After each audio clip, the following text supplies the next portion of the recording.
Do you have one, Janice? All right, we are live. All right. Good morning. I'd like to call this Personnel Committee meeting to order. It's 9 a.m. Tuesday, May the 4th. Let's acknowledge that the press and public have been duly notified in accordance with the Freedom of Information Act. We'll speak into the microphone. Yes, if you don't mind turning off your microphones on. Turning them on. Turning them on. I don't know if they're all on. There we go. Thank you. First item, let's see. We are no longer meeting virtually, but we do have limited capacity in chambers. So we do have folks watching remotely. If you have any public comments, you can use the form. You can sign up and come in person. We do have capacity for about 8 people. First item on the agenda is the approval of the previous meeting minutes from March 3rd, 2021. So moved. Second. All in favor? Aye. All right. Next item is citizens' comments. I didn't see any indication that anyone had signed up. Correct. Okay, no citizens' comments, so we'll keep moving right along to old business, where we have the happy news of an introduction of our Human Resources and Payroll Officer. Yes, we are very excited to have somebody join our team here at City Hall. Janice has been a breath of fresh air for us. We're very excited to have her. And I'm going to let her introduce herself and give you a little bit of her history so you can get to know her a little bit better. We were just wondering whether she was going to unmask so that we would actually know who she is and see her elsewhere. Thank you all, and thank you for the introduction. So my name is Janice Ladd. I'm originally from the state of Vermont. I worked for a municipality in the state for 16 years.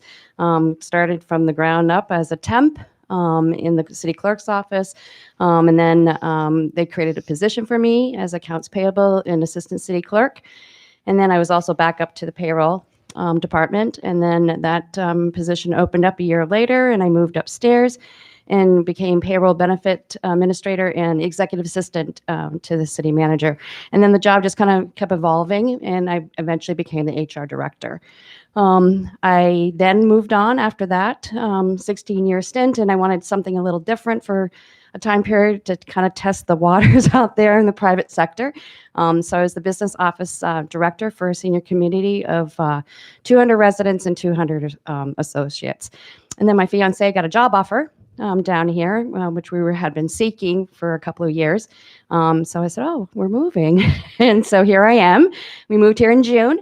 I did about 6 months plus remote working for the senior living community at my home. And then I unfortunately broke my wrist. And so I took some time out for some rehab. And then everyone reached out to me and said, are you still interested? Because I interviewed in September. And I said, yes. And I'm delighted to make the decision to go back in the municipality. I'm really enjoying and settling in well. There's a lot to do, which is exciting. A lot of creativity, which I love, kind of using my creativity to look at things, to streamline things a little bit better, do some cost saving, looking at our processes.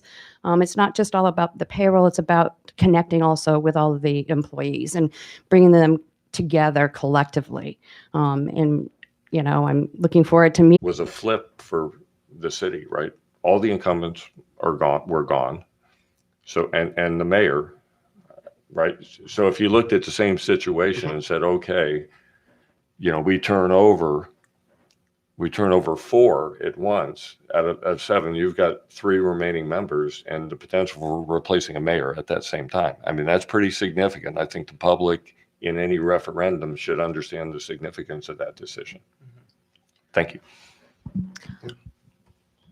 I just want to say I had a conversation with a new director, just seeking some guidance about what the referendum question could look like, just to bring you all some options. And it was interesting because he said we typically see people, councils wanting to add members, not reduce members. So I don't think he could think of an example of a similar referendum that he can point us to, particularly in the state. But certainly something that we'll continue to work on, how the question would be framed, giving you all options about, I could envision a first question, should council consider reducing the size of council? That's just question number one. And then how, if so, how would the reduction come about? And then at that point, give some options, dealing with the staggered question and the unexpired and expired terms. I'm just chuckling. Adding members would seem like packing the Supreme Court to me. Here, I'll agree with Randy that trying to cut anyone's term short unless there was intent at the voting at the polls premeditated, that would be inappropriate. So anybody who's elected in this election should be serving for 4 years, and that's that. I would the practical approach that as I've considered this scenario that we're facing, should the citizens decide to reduce the size of the election, I think we've got to take one from each election cycle. That's the way we've got to do it so that we don't have the massive turnover. And so the way that I would do that is in the 2023 election cycle, have 1 2-year term that expires in 2025, and then get rid of those 2 seats in 2025. That's certainly one of the options that could be presented on how the reduction could work. Yeah, that seems like a fair, solution.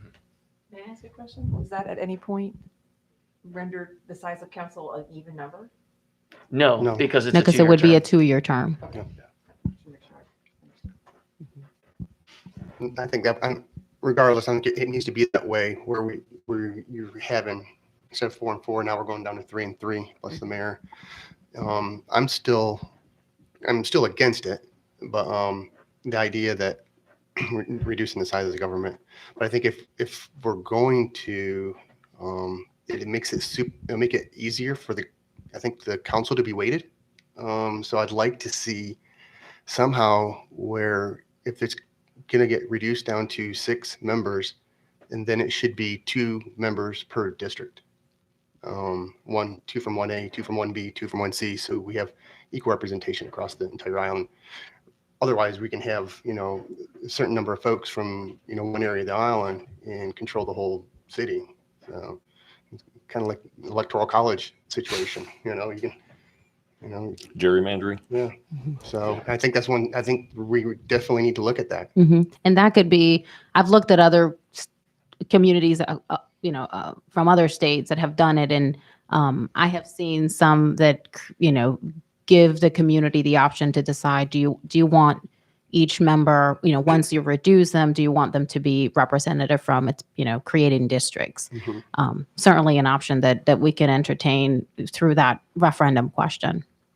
I'll just add one other point to it. As we're doing strategic planning, I think we need to have the thought process around the committee structure as well.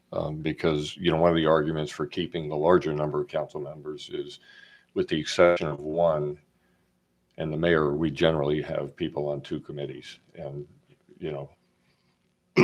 there's some opportunity for change in there that, in my mind, ought to be part of the strategic planning. And, if the public were to decide that we're going to do this, then we need to have all the answers, not half the answers. I like completeness of plan, not ready, fire, aim, and figure it out as we go.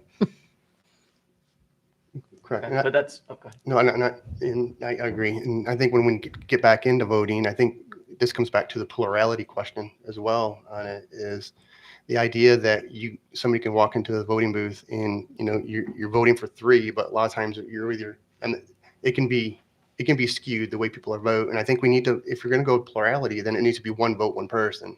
You're not going in placing 3 votes. You're voting for the 1 person that you want in council, not the top 3. And then if we're going to plurality that way, then yeah, perhaps that's why we get into these runoff elections, because you get into a situation where, you have, you can get so many people who they'll only vote for 1, not vote for the other 2.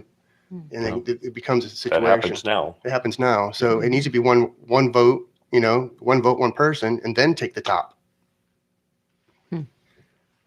All right. Well, we're veering off into some other topics that are Okay. totally related. But in terms of, as it relates to the referendum question on reducing the size of council, I feel like there's a general consensus that we know we can't do anything this election year, so that's off the table anyway. And we want the staggering to remain from the number of council members elected each cycle should remain the same for each one. So the mayors and I whichever would agree one, with that. the council members should, we think that should be, I mean, I don't even necessarily think that should be a referendum choice. Like from, maybe I'm wrong. It seems so obvious to me that we would want to maintain the same level of staggeredness. I think don't it's see- in the way you write it, John. I don't think it's a choice. It's probably in the drafting of the Mhm. referendum where you're not choosing to do that. It's just the way the referendum. Exactly. Yeah, Because mhm. Desiree what she was Yeah. saying, we could potentially break it up Yeah. and let people know, ask, do you want to reduce the size? And if so, how? And I'm saying, I don't think so. I think No. there's really only one way how. Yeah, council can draft it as part of, the question is, we're asking you how, if you agree on reducing the size of council, if you do, maybe this is how it would Correct. work. This is how it would look. To maintain that staggered schedule Mhm. for XYZ, Yeah. all the reasons that we've already discussed. Basically, it's going to take 2 election cycles before you see the impact. That's right.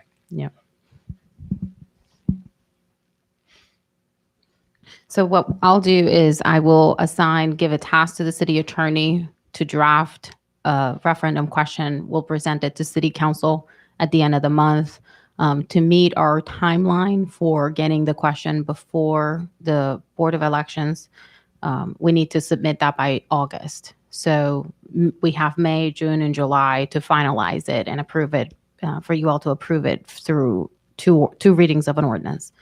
And then after August, then the city will be just sharing information. It's just something that I wanted to highlight, that in any referendum, the city cannot take any position one way or the other. Anything that comes out of City Hall would be informational, purely informational. And then, obviously answering questions about one option over the other. But that's just something that we have to be aware of. To protect the integrity of the referendum process. To that point, I would, I think Councilmember Ward made a good point in our last council meeting. And I know the city is going to walk a very fine line of being informative without being persuasive, Correct. or at least being perceived as being persuasive. And so I don't know if it's worth it to engage a third party to maintain, just go ahead and quash any concerns. I don't want to spend money for something that we don't need to spend money on, but something to consider. And I don't know, maybe if our connection with College of Charleston, with Mhm. the master's program there, maybe this is something of interest to Mhm. students. I don't know. So just throwing some thoughts out there. Yeah, and it may be it may just be as simple as making sure that a third party, somebody who's neutral outside of us, I mean, certainly the staff remains neutral, somebody else other than us reviewing all the documentation, all the information to make sure that it's informational, factual, and not, doesn't cross over that line to But- being persuasive one way or the other. Let's be direct on Councilmember Ward. What we saw from the Marina referendum was anything but neutral, and we need to avoid that situation. I mean, every bit of literature that came out of that was advocacy for a position, and we need to be very, very sure this time that there's no advocacy, because that, in my opinion, was embarrassing. And to claim at that time that it wasn't advocacy, I went to all the meetings. There was a singular position taken by the city, and Desiree, we're trusting that we don't do that, that we let the public truly decide based on fact and information. Okay. Thank you. Thank you. Thank you, Desiree. You're welcome. Ryan, Randy, anything else? No. Mhm. Okay. Last item in new business is the discussion of proposals for assistant city attorney. So in early this year, we received a note from our former assistant city attorney, just not interested in being reappointed. We've been in the process of securing proposals. We received 3 proposals from 3 different firms to, let me pull them up, to be considered for the assistant city attorney. What I would like to do is have an opportunity to interview them and talk to them first, and then bring before you all maybe 2 recommendations.